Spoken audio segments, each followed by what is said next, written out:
হযরতে ওমর ফারুক রাদিয়াল্লাহু তাআলা আনহু হাতের ভিতর একটা তরোয়াল নিয়ে বিশ্বনবী হযরত মুহাম্মদ সাল্লাল্লাহু আলাইহি ওয়াসাল্লামের বাড়ির দিকে যখন রওনা হয়ে গেলেন, বাড়ির দিকে যখন রওনা হয়ে গেলেন, বাড়ির দিকে রওনা হয়ে যাওয়ার পর রাস্তার ভিতর যাইয়া দেখে একটা নাঈম নামের একটা সাহাবীর সাথে সাক্ষাৎ হয়ে গেল। নাঈম নামের একটা সাহাবীর সাথে সাক্ষাৎ হয়ে গেল। এবার নাঈম নামের সাহাবী ওমরকে বলতেছে, হে ওমর, কোন জায়গার ভিতর যাইতেছ? তোমার মেজাজটাও দেখা যায় চড়া, তোমার হাতের ভিতরও দেখা যায় তরোয়াল। এই মুহূর্তে তুমি কোন জায়গার ভিতরে তুমি যাইতেছ গো ওমর? এবার ওমর বলতেছে, আমি নবীজি এর কল্লা কাটার জন্য আমি এই বাড়ি থেকে বের হয়ে গিয়েছি। এবার নাঈম নামের যুবককে বলতেছে, হে ওমর, যেই কাজের জন্য তুমি বিশ্বনবীর কল্লাটা তুমি কাটার জন্য তুমি যাইতেছো, আগে তোমার ঘরকে সামলাও, আগে তোমার ঘরকে সামলাও। দেখো আগে তোমার ঘরের ভিতরে কেউ মুসলমান হয়েছে কিনা, আগের ঘর তোমার ঘরকে সামলাও, তারপর আইসো তুমি মুহাম্মদের কল্লাটা কাটার জন্য। এবার ওমর এই কথা শোনার পর স্তব্ধ হয়ে গেলেন। এবার ওমর বলতেছে, ওই মুহূর্তে ওই জায়গায় থেকে তার বোনের বাড়ির দিকে উদ্দেশ্যে রওনা হয়ে গেল। বোনের বাড়ির উদ্দেশ্যে রওনা হয়ে যাওয়ার পর যখন বোনের বাড়ির আঙ্গিনার মধ্যে যখন চইলা আসছে, আঙ্গিনার মধ্যে যখন চইলা আসছে, আসার পর দেখে ঘরের ভিতর থেকে গুনগুন করে আওয়াজ আসতেছে, গুনগুন করে আওয়াজ আসতেছে, কিছু বোঝা যাচ্ছে না। এবার ওমর চিন্তা করতেছে কি আওয়াজ আসতে পারে। হযরতে ওমর ফারুক তার কানটা ওই ঘরের দরজার সাথে লাগিয়ে দিলেন। দরজার সাথে লাগিয়ে দেওয়ার পর তারপর চিন্তা করতেছে ঘরে থেকে কি আওয়াজ আসতেছে। তারপরে ওমর বুঝতে পারতেছে না। তারপর আস্তে করে টোকা দিচ্ছে, টোকা দিয়ে বোনটা বুঝতে পেরে গেছে। বোনটা বুঝতে পেরে গেছে, মনে হয় এই মুহূর্তে আর কেউ আসে না। এই মুহূর্তে মনে হয় আমার ভাই ওমর এসে হাজির হয়ে গিয়েছে। আমার ভাই ছাড়া এই মুহূর্তে তো আর কেউ আসে নাই। যখন বোনটা যখন ঘরের দরজাটা যখন খুলে দিলেন, খুলে দেওয়ার পর দেখে এই জায়গার ভিতর ওমর এসে হাজির হয়ে গিয়েছে। এবার ওমর মেজাজটা তো চড়া, হাতের ভিতর তরোয়াল। বোনকে যা জিজ্ঞেস করতেছে, হে বোন, তুই নাকি মুহাম্মদের কালেমা পড়ছস? তুই নাকি মুহাম্মদের কালেমা পড়ে মুসলমান হয়ে গেছস? এবার বোন উত্তরে বলতেছে, ও ভাই, আমি মুহাম্মদের কালেমা পড়েছি, শুধু তাই নয় রে ভাই। ও ভাই, মুহাম্মদের কালেমা পড়ছি এতটুকু নয়, আমি মুহাম্মদের কালেমা পড়ছি, আমার প্রত্যেকের পশমে পশমে আমার মুহাম্মদের কালেমা ঢুকে গেছে। ও ভাই, তুমি ইচ্ছে করলে তোমার হাতের তরোয়ালটা দিয়ে আমার কল্লাটা তুমি কেটে ফেলতে পারো, তারপরও আমি এক মুহূর্তের জন্য আমি মুহাম্মদের কালেমা থেকে আমি পিছবা ঘটব না। এবার ওমর তো রাগান্বিত হইয়া বোনকে চাবুক দ্বারা যখন আঘাত করতেছে, চাবুক দ্বারা আঘাত করতে করতে একদিকে বোন দেখা যায় কান্না করতে করতে জমিনের মধ্যে পড়ে গেলেন। জমিনের মধ্যে পড়ে যাওয়ার পর এবার বোন বলতেছে, ও ভাই, আজকে যদি আমার মা বাবা যদি বেঁচে থাকতো, হয়তো আজকে আমার মা বাবার সামনে ভাই আমাকে এইভাবে আপনি মারতে পারতেন না। ও ভাই, আমাকে এই মুহূর্তে ছেড়ে দেন, আমি আর সহ্য করতে পারছি না গো ভাই। ও ভাই, আপনার ঢিলের ভিতর কি একটু কি মায়া আসে না? আপনার ঢিলের ভিতর কি একটু মায়াটা লেগে না? ও ভাই, আমি আর সহ্য করতে পারতেছি না, আপনার চাবুক হারা আমি আর সহ্য করতে পারতেছি না। ও ভাই, আমাকে এই মুহূর্তে আমাকে মাফ করে দেন।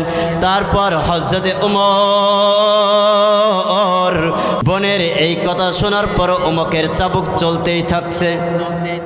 উমর তো বোনকে এমন ভাবে চাবুক মারতেছে, চাবুক মারতে মারতে বোন যখন জমিনের মধ্যে যখন পড়ে গেলেন, জমিনের মধ্যে পড়ে যাওয়ার পর হযরতে ওমর ফারুক দেখে বোনের বাড়ির ভিতর এক আলমারির উপরে যেন কি দেখা যায়। এবার বোনকে আস্তে করে জবাব দিয়ে বলতেছে, ও বোন, তোর কনারের ভিতর এটা কি দেখা যায় রে বোন? ও বোন, তোর কনারের এমন কি এই জিনিসটা রে বোন? এত সুন্দর কাবারটা, এত সুন্দর জিনিসটা দেখা যায়, এটার মধ্যে কি আছে রে বোন? এবার বোন আস্তে করে জবাব দিয়ে ওমরকে বলতেছে, ও ভাই, এটা তো কোনো সাধারণ কোনো জিনিস না, এটা তো কোনো সাধারণ কোনো জিনিস না রে ভাই, এটা হচ্ছে এমন একটা কিতাব, এটা হচ্ছে এমন একটা কিতাব রে ভাই, এটা হচ্ছে এমন একটা জিনিস। ভাই বোনকে বলতেছে, এটা আমার হাতের ভিতরে দে না রে বোন, এটা আমার হাতের ভিতর দে না রে বোন, এটা এমন কি কিতাব আমি একটু খইলা দেখতে চাই রে বোন। এটার ভিতরটা, এটার ও কাপড়টাই যে এত সুন্দর, না জানি এটার ভিতরটা কি পরিমাণ সুন্দর। এটার কাপড়টাই যদি এত সুন্দর হয়, না জানি এটার ভিতরে যা জানি কি পরিমাণ। ও বোন, তুই এই মুহূর্তে তুই এই কিতাবটা একটু খোল না রে বোন, আমাকে একটু দেখতে দে রে বে, আমি একটু দেখতে চাই এটা কি এমন কিতাব, এটা এমন কি এমন কিতাব যার ভিতরটা, উপরের কাপড়টা এত সুন্দর, তার ভিতরটা না জানি কত সুন্দর রে বোন, এটা একদম একটু খুলে দেয়। বোন ভাইকে প্রশ্ন করতেছে, ও ভাই, এটা তো হচ্ছে আল্লাহর একমাত্র কিতাব, এটা হচ্ছে আল্লাহর একমাত্র কিতাব। ও ভাই, তুমি তো এই কিতাবটা ওই মুহূর্তেই তো তুমি ধরতে পারবা, এই কিতাবটা তো তুমি ওই মুহূর্তেই তো তুমি ধরতে পারবা। আগে যাও ভাই, তুমি মুহাম্মদের কালেমা পড়ে মুসলমান হয়ে যাও, তারপর তুমি এই কিতাবটা পড়বা, তারপর এই কিতাবটা তুমি গুছিয়ে গুছিয়ে দেখবা। এবার ওমর ফারুক রাদিয়াল্লাহু তাআলা আনহু বিশ্বনবী হযরত মুহাম্মদ সাল্লাল্লাহু আলাইহি ওয়াসাল্লামের কাছে যখন চলে গেলেন, যাওয়ার পর বলতেছে, এবার নবীজির কাছে যায় বলতেছে, রাস্তার ভিতর দেখলাম আপনার বাড়ির দিকে ওমর আসতেছে, ও নবীজি, না জানি আজকে এই জায়গার ভিতরে কি হয়ে যায়। এবার নবীজি বলতেছে, আজকে ওমর আজকে সাধারণ কোনো ব্যক্তি হয়ে আমার কাছে আসতেছে না, আজকে ওমর সাধারণ কোনো ব্যক্তি হয়ে আমার কাছে আসতেছে না, ওমর তো আজকে এমন এক ব্যক্তি হয়ে আসতেছে, উমরকে আসতে দাও, আমার বাড়ির ভিতরে তুমি আসতে দাও। যখন উমর নবীজির কাছে যায় বলতেছে, ও নবীজি, আপনি আমাকে যত দ্রুত সম্ভব, যত তাড়াতাড়ি সম্ভব গো নবীজি, আমাকে এই মুহূর্তে আমাকে উমরকে কালেমা পড়ে মুসলমান করে দেন, এই মুহূর্তে আমাদের কালেমা পড়ে মুসলমান করে দেন। যে উমর কিছুক্ষণ আগেও কাফেরদের সর্দার ছিলেন, নবীর কল্লাটা কাটার জন্য আসতেন, নবীর কল্লা কাটার জন্য বের হয়ে গেছেন, সেই উমরের এমন কি হয়ে গেল, বোনের বাড়ির ভিতর থেকে এমন কি ঘটে গেল, কি হয়ে গেল, এই জায়গার ভিতর আয়েশা নবীর কাছে আয়েশা কালেমা পড়ে মুসলমান হয়ে গেল। এবার উমরের সৈন্যরা এবার তো ওমরকে দেখে এই স্তব্ধ হয়ে গেছেন, ভাবতেছে, চিন্তা করতেছে, যে উমর আমাদেরকে নেতৃত্ব দিতেন, আমাদেরকে চালাতেন, সেই উমর বোনের বাড়ির ভিতরে যায় মুসলমান হয়ে কালেমা পড়ে মুসলমান হয়ে গেলেন। এটা তো কোনো সাধারণ মানুষ হতে পারে না, এটা তো কোনো সাধারণ কাজ হতে পারে না। তেমনিভাবেই আল্লাহ চাইলে প্রত্যেকটা মানুষকেই, প্রত্যেকটা জাতিকেই, প্রত্যেকটা মানুষকেই হেদায়েত দিতে পারে কি পারে না? এবার আপনারা বুঝে থাকলে বলবেন, আমরা এখানে যারা আছি আর যারা বাহিরে আছি, আল্লাহ চাইলে ওদেরকে হেদায়েত দিয়ে এই জায়গার ভিতর পাঠাইতে পারতেন কি পারতেন না? আল্লাহ আমাদেরকে পছন্দ করছে বিধায় এই জায়গার ভিতর রাখছে। বিশ্বনবী হযরত মুহাম্মদ সাল্লাল্লাহু আলাইহি ওয়াসাল্লাম দেখেন তাদের আদর্শ কেমন ছিলেন। আজকে আমাদের আদর্শগুলো কেমন হয়ে যাইতেছে। আজকে আমাদের আদর্শ তো এমন হয়ে যাইতেছে যেই আদর্শের ভিতরে আমরা বিশ্বনবী হযরত মুহাম্মদ সাল্লাল্লাহু আলাইহি ওয়াসাল্লামের একবার তাদের ইতিহাসের ভিতরে আপনি একবার তাকিয়ে দেখেন, তাদের ইতিহাসগুলো একবার পড়ে দেখেন, তাদের জীবনের সাথে আমাদের জীবনটা একবার মিলিয়ে দেখেন। তারাও তো বসবাস করছে, আমরাও বসবাস করতেছি, তাদেরও জিন্দেগি আমাদেরও জিন্দেগি। বিশ্বনবী হযরত মুহাম্মদ সাল্লাল্লাহু আলাইহি ওয়াসাল্লাম তাদের আদর্শ তো এমন আদর্শ ছিলেন, তাদের আদর্শ তো এমন আদর্শ ছিলেন, ইসলামের বিরুদ্ধে যদি কেউ কোনো কটূক্তি করতেন, ইসলামের বিরুদ্ধে যদি কেউ যদি কোনো স্লোগান দিতেন, বিশ্বনবীর চেহারা রাগে তার মুবারক এমন হয়ে যেতেন, রাগে তার চেহারা মুবারক রাগান্বিত হয়ে যেতেন। আর বিশ্বনবীর হযরত মুহাম্মদ সাল্লাল্লাহু আলাইহি ওয়াসাল্লামের আদর্শ দেখে, বিশ্বনবীর আদর্শ দেখে হাজার হাজার কাফেররা পর্যন্ত ইসলাম গ্রহণ করতেন। আজকে আমরা এমন জাতি, আজকে এমন জামানার মধ্যে পড়ে গিয়েছে, যেই জামানার ভিতর আমরা পড়ে গিয়েছি। আজকে ইসলামকে নিয়ে কটূক্তি করে, আজকে আমার আল্লাহকে নিয়ে কটূক্তি করে, আজকে মুসলমান হইয়া আমরা মুসলমান ঘরের জন্ম নিয়ে, আমরা মুসলমানকে ঘরে জন্ম নিয়ে আমার বাবার বিরুদ্ধে স্লোগান দিলে আমি সহ্য করতে পারবো, আমার মার বিরুদ্ধে স্লোগান দিলে আমি যুবক সহ্য করব, আমার বাবার বিরুদ্ধে স্লোগান দিলে আমরা সহ্য করব, আমার নবীর বিরুদ্ধে স্লোগান দিলে কোনো মুসলমান সহ্য করতে পারে না, পারে না, পারে না। কথা ঠিক কিনা? আজকে আমাদের জামানার ভিতর এমন অবস্থা হয়ে গেছে, আমরা কিছুদিন আগেও আমরা একটা ফেসবুকের ভিতর, আমরা স্ট্যাটাসের ভিতর আমরা দেখছি বাউল নামের এক বদমাশ। দেখছেন ভাই? দেখছেন কি আপনারা? বাউল নামের এক বদমাশ এমন কাজ করছে, যেই কাজ করছে আমার আল্লাহকে নিয়ে কটূক্তি পর্যন্ত করছে। শুরুতেই বলছে, আমার বাবাকে নিয়ে তুমি কটূক্তি করবা আমি সহ্য করতে পারবো, আমার মাকে নিয়ে তুমি কটূক্তি করবা আমি সহ্য করব, আমার মাকে নিয়ে তুমি স্লোগান দিবে আমি সহ্য করব, কিন্তু আমার আল্লাহকে নিয়ে, আমার নবীকে নিয়ে যদি কোনো ব্যক্তি, কোনো মুসলমান যদি কোনো স্লোগান দেয়, আমরা মুসলমান জাতি হয়ে, আমরা মুসলমান জাতি হয়ে আমরা আল্লাহর কটূক্তি, আমরা নবীর কটূক্তি আমরা সহ্য করব না।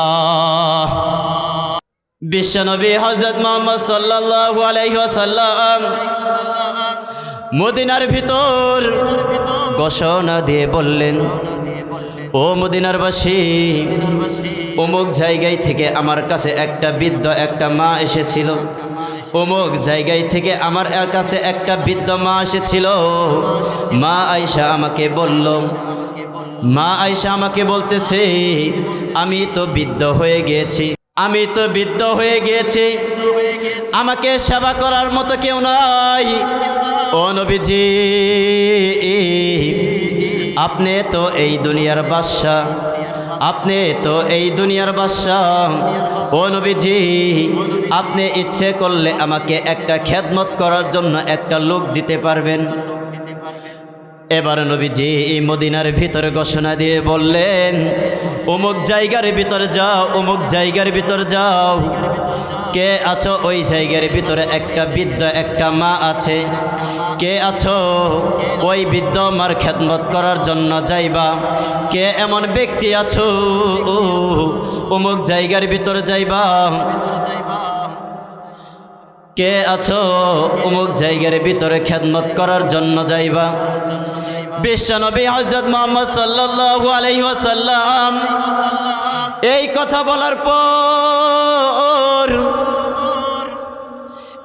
বলার পর বুড়িমার বাড়ির আঙ্গিনার মধ্যে গেছেন। দেখে একটা যুবক যাইয়া বলতেছে, ও মা আপনার নাকি খেদমত করা লাগবে, আপনার নাকি খেদমত করা লাগবে। ও মা এমন কি খেদমত করা লাগবে? এমন কি খেদমত আছে? এমন কি কাজ আছে?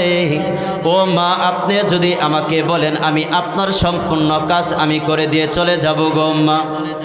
এবার দুঃখিনী এই মা বলতেছে, যাও অমুক জায়গার ভিতর যাও, দেখো ওই জায়গার ভিতরে কিছু আসবাবপত্র আছে, ওই কাজগুলো করে দাও। এবার মা যখন ওই যুবকটাকে আদেশ করলেন, আদেশ করার পরে ওই যুবকটাই সম্পূর্ণ কাজ করে দিয়ে চলে গেলেন। যাওয়ার ক্ষেত্রে বলে গেলেন, ও মা আপনার কি আরও কি কিছু কাজ বাকি আছেনি? এবার মা বলতেছে, না এই মুহূর্তে আর আমার কোনো কাজ নাই, এই মুহূর্তে আমার কোনো কাজ নাই, এই মুহূর্তে আমার কোনো কাজ নাই। এবার হযরতে ওমর ফারুক রাদিয়াল্লাহু তাআলা আনহু চিন্তা করতেছে, হযরতে ওমর ফারুক চিন্তা করতেছে, ওই বুড়িমার বাড়ির ভিতরে আমি খেদমত করার জন্য আমি ওমর যাব, আমি খেদমত করার জন্য আমি ওমর যাব, আমি ওমর যাব, আমি বুড়িমার খেদমত করার জন্য আমি ওমর ওই বুড়িমার খেদমত করব বাড়ির ভিতরে যাইয়া। আমি বাড়ির ভিতরে যাই আমি ওই বুড়িমার খেদমত করব। এবার ওমর ফারুক রাদিয়াল্লাহু তাআলা আনহু যখন বুড়িমার আঙ্গিনার মধ্যে গেলেন, যাওয়ার পর বুড়িমাকে বলতেছে, ও মা আমি ওমর আপনার বাড়ির ভিতরে এসেছিলাম, আপনার নাকি কাজ করা লাগবে। এমন কি কাজ আছে? এমন কি কাজ আছে? আমি ওমর এসেছি, আপনি আমাকে বললে আমি সম্পূর্ণ কাজ আমি ওমর করে দিব। এবার বুড়িমা বলতেছে, হে ওমর না না না, এই মুহূর্তে আমার কোনো কাজ নাই। প্রথম দিনের মতো আজকেও একটা যুবক আমার বাড়ির ভিতর আইসা সম্পূর্ণ কাজ করে দিয়ে চলে গিয়েছে, সম্পূর্ণ কাজ করে চলে গেছে। এবার ওমর চিন্তা করতেছে আর ভাবতেছে, আমার মনে হয় আর একটু পরে যেতে হবে, রাত গভীর হলে যেতে হবে, রাত গভীর হলে আমি ওই বুড়িমার আঙ্গিনার মধ্যে যাইব। এবার ওমর চিন্তা চেতনা দেখেন কেমন ছিলেন, আর আমাদের চিন্তা চেতনা কেমন হয়ে গেছে। ওমর চিন্তা করতেছে, রাত গভীর হয়ে গেলে আমি ওই বুড়িমার খেদমত করার জন্য আমি ওমর যাব। যখন বুড়িমার খেদমত করার জন্য যখন ওমর ছুটে গেলেন, ছুটে যাওয়ার পর বলতেছে, ও মা আমি ওমর এসেছি, আপনার কি এমন কাজ আছে আমার ওমরকে দেন, আমি ওমর সম্পূর্ণ কাজ আমি করে দেব। এবার বুড়িমা আস্তে করে জবাব দিয়ে বলতেছে, ও ওমর, যেই যুবকটা আমাকে প্রত্যেক দিন কাজ করে দিয়ে চলে যায়, যেই ওমরটা আমাকে কাজ করে দিয়ে চলে যায়, প্রত্যেক দিনের মতো ওই যুবকটাই আজকেও আমার এই কাজগুলো চলে গিয়েছে। এবার বুড়িমাকে ওমর বলতেছে, ও মা যেই যুবকটা আপনার খেদমত করে চলে যায়, যেই যুবকটা আপনার খেদমত করে চলে যায়, আপনি কি এই যুবকটা দেখছেননি? আপনি এই যুবকের নাম বলতে পারবেননি?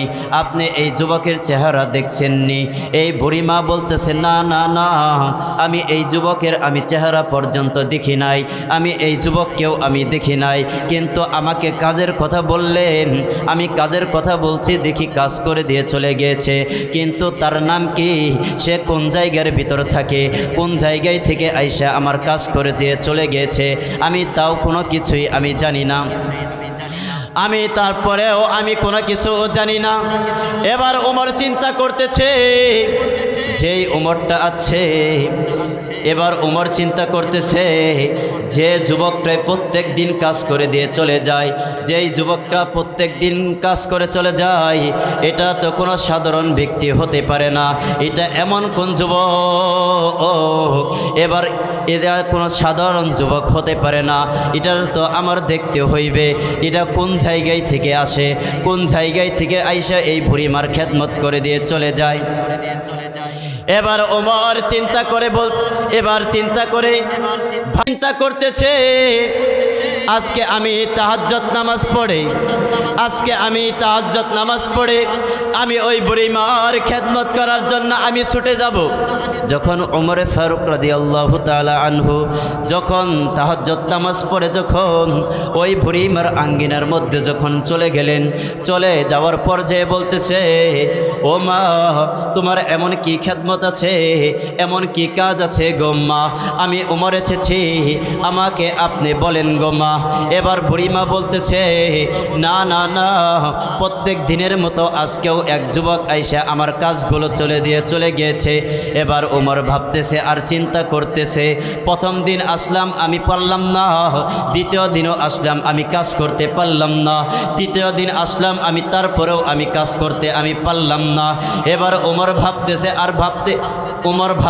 আর চিন্তা করতেছে, ওমর ভাবতেছে আর চিন্তা করতেছে, আমি আজকে আর বাড়ির ভিতরে যাব না, আজকে আমি এই জায়গার ভিতরে আমি দেখব কোন যুবকটা আসে, কোন যুবকটা আইসা এই বুড়িমার খেদমত করে দিয়ে চলে যায়, কোন যুবকটা আসে, কোন যুবকটা আইসা এই বুড়িমার খেদমত করে চলে যায়, কিন্তু আমি ওমর করতে পারলাম না।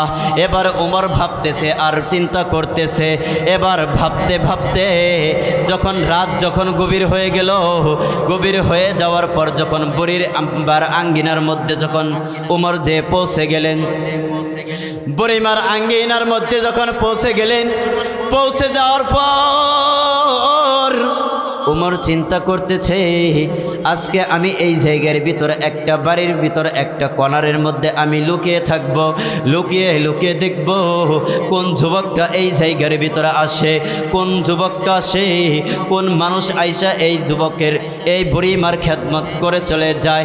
এবার ওমর চিন্তা করতেছে, চিন্তা করে বুড়িমার এক বাড়ির কর্নারের মধ্যে এক আঙ্গিনার মধ্যে যখন থেমে গেলেন, আঙ্গিনার মধ্যে যখন চলে গেলেন, চলে যাওয়ার পর লুকিয়ে লুকিয়ে দেখতেছে কোন যুবকটা আসে, কোন যুবকটা আইসা এই বুড়িমার খেদমত করে চলে যায়।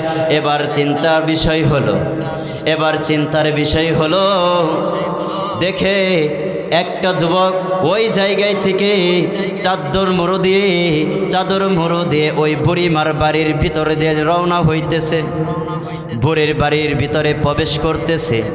আর উমর ভাবতেছে আজকে আসো দেখা যাবে, উমর ভাবতেছে আজকে আসো দেখা যাবে, তুমি কে, এমন কোন ব্যক্তি, তোমাকে দেখার জন্য আমি বসে আছি, এবার তুমি কোন ব্যক্তি। এবার যখন চাদর মুড়ো দিয়ে যখন ওই বুড়িমার বাড়ির মধ্যে যখন প্রবেশ করতেছে, এবার উমর পিছন দিয়ে ডাক দিয়ে থামিয়ে বলছে, কে তুমি? প্রত্যেক দিন এই বুড়িমার খেদমত করে চলে যাও, প্রত্যেক দিন এই বুড়িমার খেদমত করে চলে যাও, এমন কোন ব্যক্তি তুমি? তোমার চাদর মুড়োটা খোলো, তোমাকে আমি দেখব। এবার উমর বলতেছে চাদরের মুড়োটা খুলে না, চাদরের মুড়োটা যখন খুলে না, উমর বলার পরও খুলে না, উমর নিজের হাত দিয়ে ওই চাদরটা টান দিছে। টান দেওয়ার পর দেখে এটা আর কোনো ব্যক্তি না, এটা আর কোনো ব্যক্তি না, এটা তো হচ্ছে এক নাম্বার সাহাবী আবু বকর সিদ্দিক রাদিয়াল্লাহু তাআলা আনহু। এবার উমর মুস্কে মুস্কে হাসতেছে আর বলতেছে, হে আবু বকর, এই জায়গার ভিতরে তুমি আসো, কিন্তু আমরা উমর কি মরে গিয়েছি নি? আমাদের জন্য তো একটা দুইটা আমল তো রাখতে পারো, সম্পূর্ণ আমল যদি তুমি করে ফেলো, আমরা উমর কি এমন আমল করব? এবার মুস্কে মুস্কে হাসতেছে আর বলতেছে, আমাদের আদর্শ কেমন আদর্শ ছিলেন, আর আমাদের সাহাবীদের আদর্শ কেমন ছিলেন, আমলের প্রতিযোগিতা কেমন আমলের প্রতিযোগিতা ছিলেন, আর আমাদের বর্তমান আমলের প্রতিযোগিতা কেমন? বর্তমান আমাদের আমলের প্রতিযোগিতা এমন হয়ে গেছে, আমি মসজিদের মধ্যে আমি সভাপতি হয়েছি। কথা বুঝছেন ভাই? মসজিদের ভিতর আমি সভাপতি হয়েছি, মসজিদের মধ্যে আমি সেক্রেটারি পালন করতেছি, মসজিদের মেম্বারের ভিতর আমি হুজুরকে এত বড় হুজুর রাখছি, হুজুর বয়ান করে আমার নির্দেশের ভিতরে হুজুর বয়ান দেয়, সব কিছুই হুজুর আমার আদেশে পালন করতেছে। কিন্তু ভাই আমাদের সাহাবীদের আমলের প্রতিযোগিতা কেমন আমলের প্রতিযোগিতা ছিলেন, আজকে আমাদের আমলের প্রতিযোগিতা কেমন হয়ে গেছে? আমাদের সমাজের আমলের প্রতিযোগিতা এমন হয়েছে যে আমলের প্রতিযোগিতার ভিতরে দেখা যায় মসজিদের দায়িত্ব আছে, মসজিদের ভিতরে যদি আমি না যাই, মানুষ আমাকে মন্দ কয়, মানুষ আমাকে নিন্দায়। এই কারণে এই মুহূর্তে এই পরিস্থিতির ভিতরে কিছু লোক মসজিদের ভিতরে যায় কি যায় না? এমন মুসল্লি আছে না? আছে ভাই? আমাদের প্রত্যেকটা মানুষের আমলে জজবা থাকা দরকার কি দরকার না ভাই? আমরা প্রত্যেকটা মানুষ দুনিয়ার ভিতর যতদিন আছি, যতদিন বাঁচব, আমি মাঝে মাঝে আমি বয়ানের ভিতর একটা কথা বলি, চারটা প্রভাব মনে রাখবেন ভাই। কয়টা ভাই? বোঝানোর জন্য বলতেছি, কয়টা ভাই? চারটা। কোথায় ছিলাম? বোঝা যায় ভাই? কোথায় ছিলাম, কোথায় এসেছি, কি জন্য এসেছি, কি করতেছি, এই চারটা প্রভাব যদি কোনো ব্যক্তি যদি মনে রাখে, সে কি সহজে গুনার কাজে লিপ্ত হবে ভাই? সেই কি সহজে ইচ্ছে করলেই কি গুনার কাজে লিপ্ত হয়ে যেতে পারবে ভাই? এই চিন্তা চেতনা এমনভাবে রাখবেন, যে কোনো সময় যে কোনো মুহূর্তে আমাদের মৃত্যুবরণ করা লাগবে, যেই কোনো মুহূর্তে আমার আল্লাহ ডাক দিবে, যেই কোনো মুহূর্তে আমার কবরের পথের যাত্রী হয়ে যেতে পারবো। ভাই আমরা কি এমন আছি? এই জায়গার ভিতর যারা আমরা উপস্থিত আছি, আমরা কি এই জায়গার ভিতর যারা উপস্থিত হয়েছি, গত বছর এই মাহফিলের ভিতর এমন এক ব্যক্তি ছিল না যে আপনার পাশে বসে বয়ান শুনত? ছিল না ভাই? আজকে কি তারা এই জায়গার ভিতর আছে? নাই। তারা ওই অন্ধকার কবর পথে যাত্রী হয়ে গেছে। ভাই আপনারও যেতে হবে, আমারও যেতে হবে। এই কারণে ভাই দুনিয়ার ভিতর আমরা যতদিন আছি, যতদিন থাকব, আমার আমলের জজবা নিয়ে, আমার আখলাক নিয়ে সব কিছু বিবেচনা করে দিন শেষে দেখবেন, দিন শেষে এই জিনিসটা ভাববেন, আপনার বিবেকে যদি আজকে যদি একটা শাড়ি দেন ভাই, কি যদি শাড়ি দেন, দেখবেন এক সপ্তাহ পর 2 সপ্তাহ পর আবার একটা চায় বসবে যে না, আজকে তো 3000 টাকা দিয়ে দিলেন, কালকে আমাকে 5000 টাকা দিয়ে দিবেন। ভাই কমবে না, বাড়বেই। ভাই আপনার বয়সটাও কমবে না, আপনার বয়সটাও বাড়তেছে। তেমনিভাবেই আপনার বিবির চাহিদা যেরকম বড়র দিকে আল্লাহ তাআলা বলতেছে, আমার বান্দাদেরকে বলে দিতেছে, তোমাদেরকে দুনিয়ার ভিতর পাঠাইছি, দুনিয়ার ভিতর আমি চলার জন্য বলছি, আমিও একটা সময় দিছি, আমিও একটা সময় দিয়ে তোমাকে ওই জায়গার ভিতর পাঠাইছি। যখন সময় হবে বলা লাগবে না, যখন সময় হয়ে যাইবে তোমার এমনি আজরাইল তোমার জান কবজ করে ফেলবে। আর যখন আজরাইল এসে পড়বেন, তখন আজরাইলকে যদি আপনি বলেন, আজরাইল ভাই আপনি 5 মিনিট পর আমার জানটা কবজ করেন, তাই কি করবে ভাই? আপনার বিবেকে যদি বলেন, বিবে রান্নাটা 10 মিনিট পর করেন, 5 মিনিট পর করেন, আপনার বিবি শুনবে, কিন্তু আজরাইল শুনবে ভাই? এই কারণে ভাই আমার বোঝার উদ্দেশ্য হচ্ছে, দ্বিতীয় বক্তা এসে কালেকশন করবে ভাই, তার আগে আমি একটুকে টিপস দিয়ে যাই ভাই। হ্যাঁ, এসে তো কালেকশন করবেই। বিশ্বনবী হযরত মুহাম্মদ সাল্লাল্লাহু আলাইহি ওয়াসাল্লাম এক হাদিসের মধ্যে বলতেছে, যখন তুমি দুনিয়ার ভিতর থাকবা, দুনিয়ার ভিতর থাইকা তোমার জিন্দিগিটা পরিবর্তন করো। তোমার জিন্দিগিটা কেমন ভাবে পরিবর্তন করবা? আমলের ধারা, সদগার ধারা, এইভাবে তোমার নিজের আমল দিয়ে পরিবর্তন করা লাগবে। হযরতে আয়েশা রাদিয়াল্লাহু তাআলা আনহা যখন নবীজি খানা খাওয়ার জন্য বসতেন, তখন বিশ্বনবী আয়েশাকে বলতেছে, আয়েশা তুমি কি খানা খেয়েছো? তখন বলতেছে, হ্যাঁ আমি খানা খেয়ে ফেলছি। তখন নবীজিকে বলতেছে রে, তখন নবীজি আয়েশাকে বলতেছে, আয়েশা আমি তোমাকে জিজ্ঞাসা করলাম তুমি খানা খাইছো কিনা, তুমি বলতেছো আমি খানা খাইছি, আবার দেখি তোমার চক্ষু দিয়ে পানি পড়তেছে, ব্যাপারটা আমি বুঝতে পারলাম না, কি কারণে? তখন বলতেছে, নবীজি আমি এই কারণেই আমি আয়েশা কান্না করতেছি, আমি যে আপনি খানা খাওয়ার আগে যে আমি খানা খেয়ে ফেলছি, এই কারণে কান্না করতেছি।